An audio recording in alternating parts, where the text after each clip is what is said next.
युखादिऊन अल्लाह, ये लोगों को धोखा दिया चाहते हैं, अल्लाह को धोखा दिया चाहते हैं और मोमिनीन को, हालांकि ये अपने आप को धोखा देते हैं और इन्हें शऊर नहीं है। इन्हें क्या है? धोखा तो अल्लाह को तब दें जब अल्लाह को हकीकत हाल का पता नहीं, फिर धोखा दिया जा सकता है ना।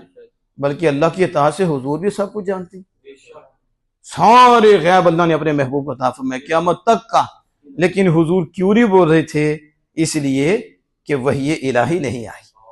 हिकमतें होती हैं, बड़ी हिकमतें होती हैं, बड़े राज होते हैं। पता था ये मुनाफिक हैं और बदतर हैं, पीछे नमाज पढ़ रहे थे, सहाबा भी पढ़ रहे थे, वो भी पढ़ रहे थे, टोपियां उनकी भी, दाढ़ियां उनकी भी, तंबियां उनकी ऊपर थी, और इसमें ये ज्यादा ही आगे होते हैं ये ज़ाहिरी एतबार से, इसलिए कि हमें कत्ल ना किया जाए, क्योंकि फिर तो जंग होनी थी, इन्हें कत्ल किया जाना था, इस्लामी जो सजाएं हैं वो नाफिज होनी थी।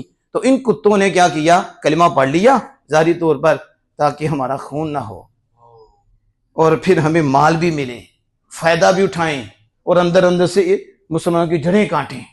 ये मुनाफिकीन का काम है। और नबी अकरम सल्लल्लाहु अलैहि वसल्लम के पीछे जहां सहाबा नमाज पढ़ते थे, ये भी नमाज पढ़ते थे और ये समझते थे हम धोखा देते हैं। अब नौज़बिल्लाह, अल्लाह को तो कोई धोखा ही नहीं दे सकता।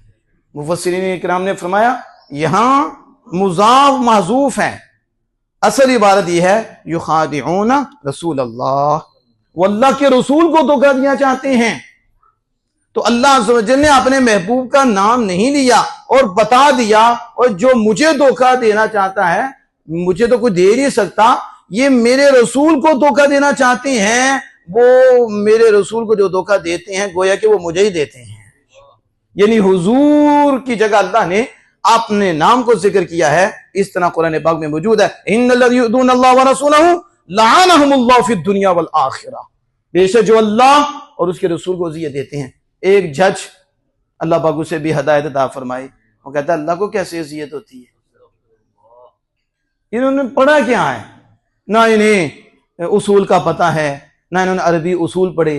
कुरान को कैसे समझा जाता है? कुरान अरबी में उतरा है तो फिर अरबी उसूल से समझा जाएगा कि जिस जुबान के हम बहस करना चाहते हैं जुबान के मुतालिक, तो उसी जुबान के उसूल हम सीखेंगे, वो जानेंगे तो हम बहस करेंगे ना। अब ये अरबी है तो अरबी के उसूल हैं। अब अल्लाह जल्ला वअला जो अल्लाह उसके रसूल को ये देता है, उसको मिलने को ये नहीं पता कि यहाँ तो अल्लाह ने अपने महबूब की शान को वादे किया है, जो यार का दिल दुखाता है मुझे तो कोई तकलीफ नहीं दे सकता, जो मेरे यार को तकलीफ देता है वो मुझे ही देता है। इसमें फरमाया कि महबूब तेरी बैत मेरी बैत है, तेरी मोहब्बत मेरी मोहब्बत है, तेरा दुश्मन मेरा दुश्मन है, तेरा कहना मेरा कहना है, तेरा करना मेरा कहना है। महबूब तेरा फजल मेरा फजल है, तेरी रजा मेरी रजा है, तेरी दावत मेरी दावत है, तेरी अता मेरी अता है। अब ये कुरान पाक है। दुई के तस्वुर को यहां मालिक ने खत्म किया।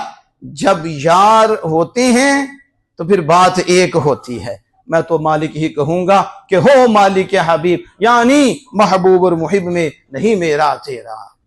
अब यह मैं जो अर्ज कर रहा था